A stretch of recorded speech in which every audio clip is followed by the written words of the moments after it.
Hello मेरे प्यारे बच्चों, कैसे हैं आप सब। आई होप आप सब बहुत अच्छे बहुत बढ़िया होंगे। मैं हूं आपका भैया शिवम मिश्रा बेटा। और यहाँ पे जो प्रक्रम का जो प्रक्रम है अपना जो प्रक्रम है लाइव प्रोसेस है, इसका हम लोग आज द्विउत्तरीय प्रश्न करने वाले हैं। इसका 2 वीडियो आएगा। द्विउत्तरीय प्रश्नों का टॉप 5 करके आएगा, जो कि आप देखेंगे कि आपके बोर्ड एग्जाम में बेटा क्लास 10 साइंस बार बार रिपीटेड है। जो बार बार प्रश्न पूछे गए हैं, हम जब उन्हें तैयार कर लेंगे तो ये समझ लीजिए कि आपका काम हो जाएगा। ऐसा क्यों? क्योंकि आपके बोर्ड में बेटा रिपीटेड ही प्रश्न ज्यादातर आते हैं। अगर आप वो रिपीटेड प्रश्न ही तैयार करके जाएंगे तो जाहिर सी बात है आपका जो मार्क्स स्कोरिंग क्षमता है ना, वो ज्यादा बढ़ जाएगा। तो आप रिपीटेड प्रश्नों को तैयार करके जाइए। तो प्लीज अपने इस यूट्यूब चैनल, हाँ, वाईसीटी पब्लिकेशन को जरूर से जरूर क्या करिए बेटा, सब्सक्राइब करिए। और कोई इशू हो तो प्लीज कमेंट बॉक्स में मेंशन कर दीजिएगा, ताकि हम आपको जो डाउट है उसको दूर कर सके, बता सके कि सर ये प्रॉब्लम है। जो भी आपका डाउट हो, जो भी आपका क्वायरीज है, आप कर सकते हैं। यदि हमसे कांटेक्ट करना चाहते हैं तो हमारा व्हाट्सएप नंबर है 956908 पर भी आप व्हाट्सएप कर लीजिएगा। आपका जो डाउट है उसको हम लोग दूर करेंगे। तो बेटा जय प्रक्रम का मैंने बहुविकल्पी पूरा करवा दिया है। प्रॉपर में इसका एक प्लेलिस्ट है, जाकर वहां से आप वॉच कर लीजिएगा। यहाँ पर हम लोग बेटा करने वाले हैं दीर्घ प्रश्न। जी हाँ, और जो भी दीर्घ प्रश्न आपके इंपॉर्टेंट वाले हैं, पेपर में आए हुए हैं, उन सभी प्रश्नों का हम लोग करने वाले हैं यहाँ पे आंसर। कोई दिक्कत नहीं होना चाहिए, ठीक है ना। और ये सभी क्या बेटा, मोस्ट इंपॉर्टेंट वाले हैं। जी हाँ, मोस्ट इंपॉर्टेंट वाले हैं, जो कि आपके पेपर में बार बार आए हुए हैं। साइंस में 70 नंबर का पेपर आएगा। 70 में देखेंगे तो 20 नंबर का बहुविकल्पी रहेगा, 50 नंबर का लिखने वाला प्रश्न रहेगा। और जो लिखने वाला प्रश्न है, यहाँ से आपका हो जाएगा बेटा। और यहाँ पे जो बोर्ड में आए हुए हैं, हम उन्हीं प्रश्नों को देखने वाले हैं। पहला प्रश्न है, इंपॉर्टेंट है, देखिएगा बेटा क्या है यहाँ पे। मानव की क्या है यहाँ पे, यहाँ पर बेटा मानव के श्वसन तंत्र का वर्णन कीजिए। यानी कि जो मानव होता है, इसका स्वतंत्र तंत्र क्या होता है। श्वसन तंत्र का मतलब होता है जिससे आप सांस लेते हैं। सांस किससे लेते हैं? अपने नाक की नली से लेते हैं। बस इसी का क्या करना है बेटा, वर्णन करना है। और 2025 के सीपी पेपर कोड में आया हुआ है। सीपी पेपर कोड में आया हुआ है। मैं आपसे एक चीज यहाँ पे मेंशन कर दूंगा कि जब भी आप बोर्ड एग्जाम दे रहे हैं, तो आप कोशिश करिए ज्यादा से ज्यादा बेटा चित्र बनाने की। क्या बनाने की? चित्र बनाने की। पेपर में पूछा हो चाहे ना पूछा हो, हालांकि मैं जो आपको आंसर दूंगा वो पेपर के अकॉर्डिंग दूंगा, लेकिन आप क्या करिएगा, चाहे वो दिया रहे चित्र बनाने के लिए चाहे ना दिया रहे, आप अगर किसी टॉपिक को लिख रहे हैं, अगर साइंस में फिगर बना देते हैं, तो उसका जो नंबर होता है वो भर भर के स्कोर होता है। जी हाँ, इसीलिए मैं आपको कह रहा हूं कि जब भी आप आंसर दे रहे हैं तो ज्यादा से ज्यादा बेटा क्या बनाइएगा, आप चित्र बनाइएगा। तो पहला प्रश्न था मानव के श्वसन तंत्र का वर्णन। चलिए जानते बेटा मानव का श्वसन तंत्र होता क्या है और ये कितने प्रकार से होते हैं। इन सारी चीजों को हम लोग एक एक करके देख लेंगे। मतलब जो सांस लेने में हमारे हेल्प करते हैं, उसी के स्वतंत्र श्वसन तंत्र कहते हैं। तो हेडिंग डालेंगे मानव के श्वसन तंत्र। ये हमारा बेटा क्या हो जाएगा, ये हमारा प्यारा सा हेडिंग हो जाएगा, ठीक है ना। मानव के श्वसन तंत्र। मानव श्वसन तंत्र एक जटिल प्रणाली होती है जो शरीर को ऑक्सीजन प्रदान करने और कार्बन डाइऑक्साइड को बाहर निकालने का कार्य करती है।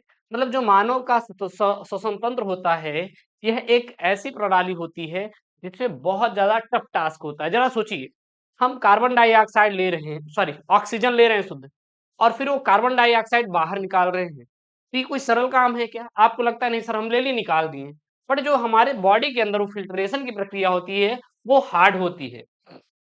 यह प्रक्रिया श्वसन कहलाती है और यह 2 प्रकार की होती है। और जो हम लोग शुद्ध ऑक्सीजन लेते हैं, कार्बन डाइऑक्साइड निकालते हैं, इसी प्रोसेस को बेटा श्वसन कहते हैं। और यह 2 प्रकार की होती है। एक होता है वाह्य श्वसन। वाह्य श्वसन में फेफड़ों में ऑक्सीजन और कार्बन डाइऑक्साइड का आदान प्रदान करना वाह्य श्वसन कहलाता है। और आंतरिक श्वसन में कोशिकाओं और रक्त के बीच गैसों का आदान प्रदान होना आंतरिक श्वसन कहलाता है। वाह्य श्वसन में जो फेफड़ों में ऑक्सीजन गया, वहां से कार्बन डाइऑक्साइड आया, जा रहा है आ रहा है, वाह्य श्वसन। आंतरिक में जो कोशिकाएं हैं, ब्लड हैं, उनमें जो ऑक्सीजन का आदान प्रदान हो रहा है गैसों का, उसको आंतरिक श्वसन कहते हैं। अब मानव श्वसन तंत्र के प्रमुख कारक अंग, मतलब जो मानव श्वसन तंत्र होते हैं इनके कौन कौन से अंग होते हैं। तंत्र में पूरा स्ट्रक्चर आ जाएगा, अंग में एक एक करके पढ़ेंगे। तो सबसे पहला होता है बेटा नसिका। नसिका आपके कहाँ पे, ये जो है बेटा ये नसिका है, यानी श्वसन क्रिया की शुरुआत नाक से होती है। नसिका के अंदर बाल और श्लेष्मिक झिल्लियां होती हैं जो हवा को छानकर धूल कीटाणु को अंदर जाने से क्या करती हैं, रोकती हैं, अन्य हानिकारक कणों को साफ कर देती हैं तथा नसिका हवा को गर्म और नर्म भी बनाती है। दूसरा होता है ग्रसनी। इस भाग में नासा मार्ग तथा मुख गुहिका दोनों खुलती हैं और नासा ग्रसनी कंठ द्वार द्वारा वायु वायु नाल में जाकर खुलती है। तीसरा होता है बेटा स्वर यंत्र, इसको वायसन बॉक्स भी कहते हैं। यह श्वसन नाल का सबसे ऊपरी भाग है। श्वसन तंत्र में यंत्र में वाक रज्जु होती है और वाक रज्जु में कंपन होने के कारण ध्वनि उत्पन्न होती है। क्या उत्पन्न होती है, साउंड उत्पन्न होती है। चौथा होता है श्वसन नली यानी कि ट्रैकिया, इसे विंड पाइप भी कहते हैं। यह एक लचीली नली होती है जो स्वर यंत्र से होकर फेफड़ों तक जाती है और इसकी दीवारों में सी आकार की उपस्थिति यानी जिसको कहते हैं कार्टिलेज के छल्ले होते हैं जो इसकी भित्ति को चिपकने से क्या करते हैं, रोकते हैं। क्लियर है। अगला और पांचवा जो है यहाँ पे श्वसनी होती है, यानी जिसको हम कहते हैं ब्रांकाई। श्वसनी को क्या बोला जाता है बेटा, ब्रांकाई बोला जाता है। क्या बोला जाता है, ब्रांकाई बोला जाता है। तो श्वसन नली नीचे जाके दो भागों में बढ़ जाती है जिन्हें प्राथमिक ब्रोंकाई कहते हैं। जिन्हें क्या कहा जाता है, प्राथमिक ब्रोंकाई कहा जाता है। और ये ब्रोंकाई दाएं और बाएं फेफड़ों में प्रवेश करती हैं। ब्रोंकाई छोटी छोटी शाखाओं में बढ़ जाने बटकर ब्रोंकिओल्स बनाती हैं। अगला छठा यहाँ पे वायुकोश।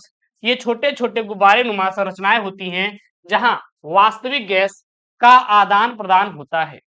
एल्वियोली की दीवारें बहुत पतली होती हैं और कोशिकाओं से घिरी होती हैं। यहाँ ऑक्सीजन रक्त में मिलती हैं और कार्बन डाइऑक्साइड क्या होती है, बाहर निकलती है। मतलब ऑक्सीजन ब्लड में घुलती है और कार्बन डाइऑक्साइड क्या होती है बेटा, बाहर निकलती हैं। अगला यहाँ पे फेफड़ा। तो यह एक जोड़ी स्पंजी अंग होता है जो वक्ष गुहा में स्थित होती हैं और दायां फेफड़ा 3 पिंडों यानी कि लॉब्स में बढ़ जाता है। फेफड़ों में महीन नलिकाओं का जाल फैला रहता है और श्वसनी की छोटी कोशिकाओं को श्वसनिका कहते हैं। इसमें अंतिम शाखाओं को कूपिका नलिका कहते हैं और कूपिका नलिकाएं वायु से भरे वायु कोशा में खुलती हैं। प्रत्येक वायु कोशा 2 या 2 से अधिक वायु कोष्ठकों में बटा होता है। वायु कोष्ठकों में रुधिर कोशिकाएं का जाल फैला रहता है। गैसों का भी विनिमय वायु कोष्ठकों की वायु तथा रुधिर कोशिकाओं के मध्य होता है। अब श्वसन क्रिया की कार्यविधि, मतलब कि जो श्वसन की क्रिया होती है यह कैसे अपना वर्ग करता है, वर्ग फंक्शन क्या है। तो पहला होता है यहाँ पे श्वासोच्छ्वास।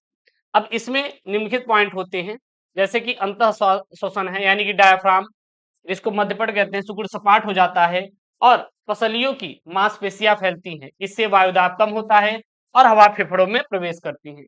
दूसरा होता है निःश्वसन यानी डायफ्राम शिथिल होकर गुंबद में आकार में आ जाता है और पसलियां सिकुड़ती हैं। इससे वायुदाब बढ़ता है और हवा बाहर निकलती है। दूसरा होता है गैसों का विनिमय यानी कि आदान प्रदान, यानी कि एल्वियोली में ऑक्सीजन रक्त कोशिकाओं में प्रवेश करती हैं और हीमोग्लोबिन से जुड़कर ऑक्सी हीमोग्लोबिन बनाती हैं। कार्बन डाइऑक्साइड रक्त से एल्वियोली में आती हैं और श्वास के साथ बाहर निकल जाती है। मानव श्वसन तंत्र शरीर को ऑक्सीजन प्रदान करता है और कार्बन डाइऑक्साइड को बाहर निकलता है जो जीवन के लिए अत्यंत आवश्यक है।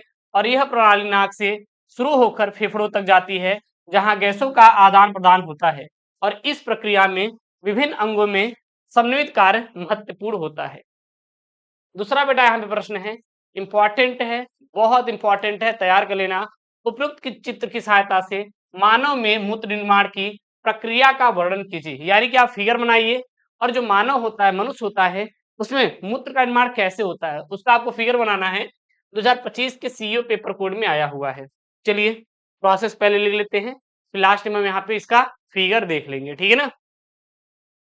मूत्र नलिका की क्रियाविधि आप डालेंगे, हेडिंग लिखेंगे, कोशिका गुच्छा की अभिवाही धमनियां अपवाही धमनिका से अधिक चौड़ी होती है और इस प्रकार कोशिका गुच्छ में अधिक रुधिका आता है किंतु निकल कम पाता है।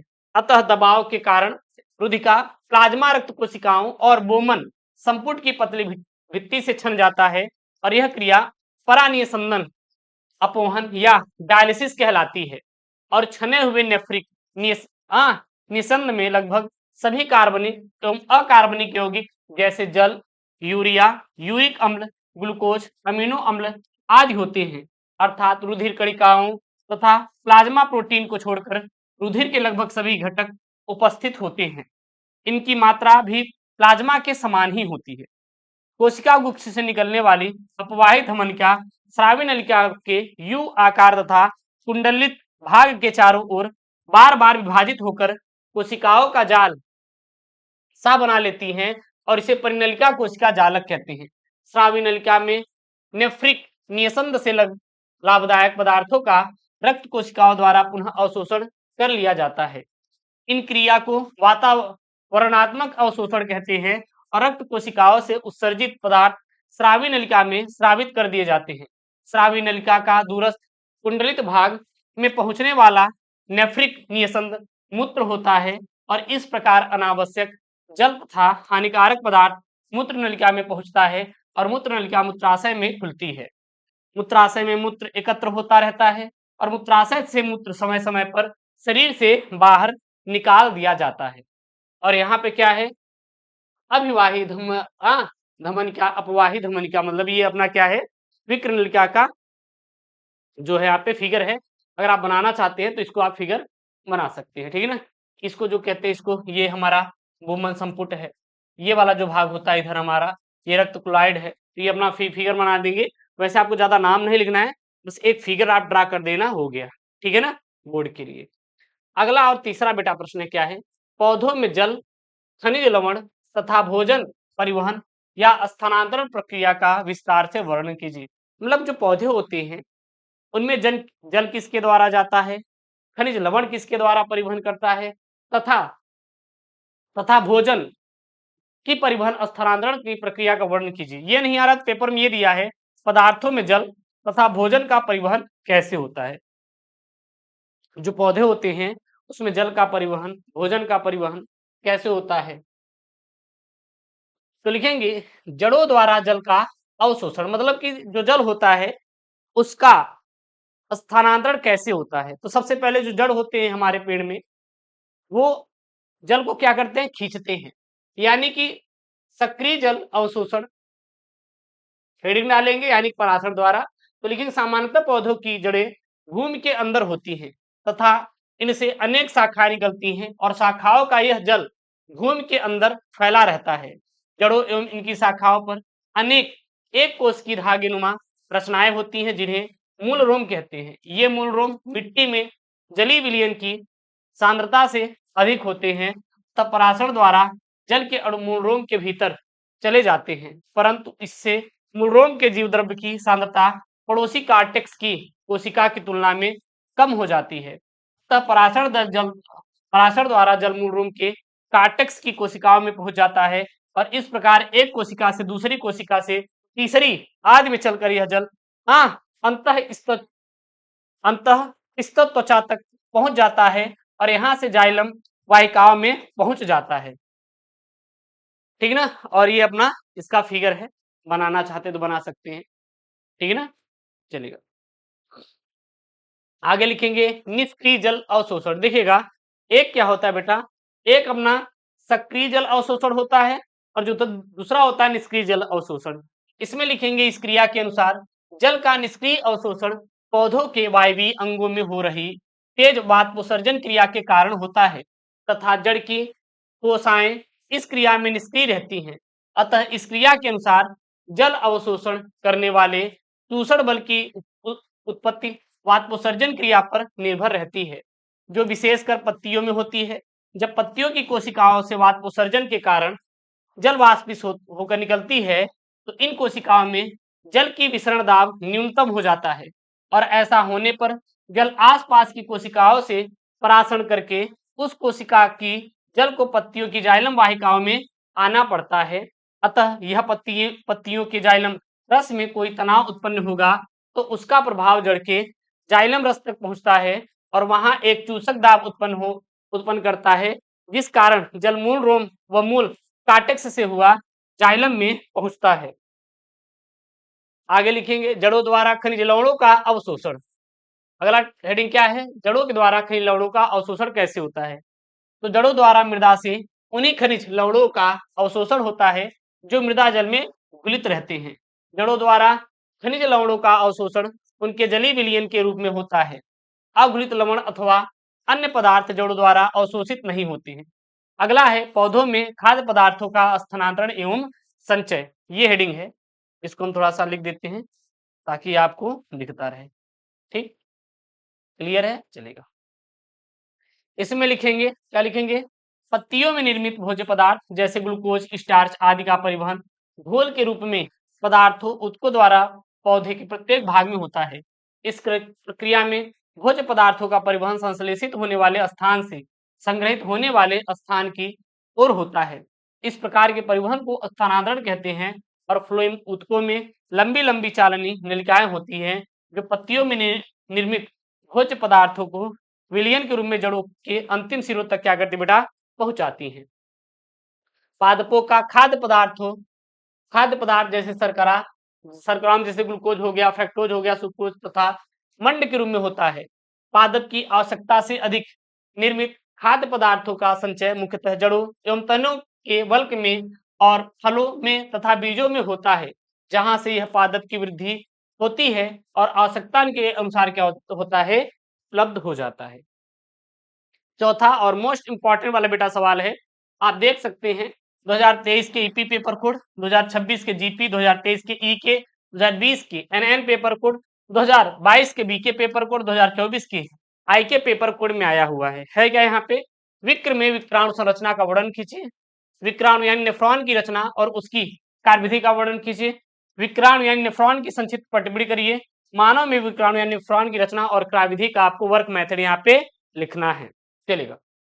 सबसे पहले देखते हैं बेटा इसकी रचना, यानी किस प्रकार की इसकी रचना होती है। तो नेफ्रॉन गुर्दे यानी विक्र की सूक्ष्म या सूक्ष्म संरचनात्मक और कार्यात्मक इकाई है। प्रत्येक विक्राणु में एक कप रूपा संरचना होती है जिसे बोमन संपुट कहते हैं। इसमें रुधिर कोशिकाओं के जाल को घेरे रहते हैं और इसे कोशिका गुच्छ कहते हैं।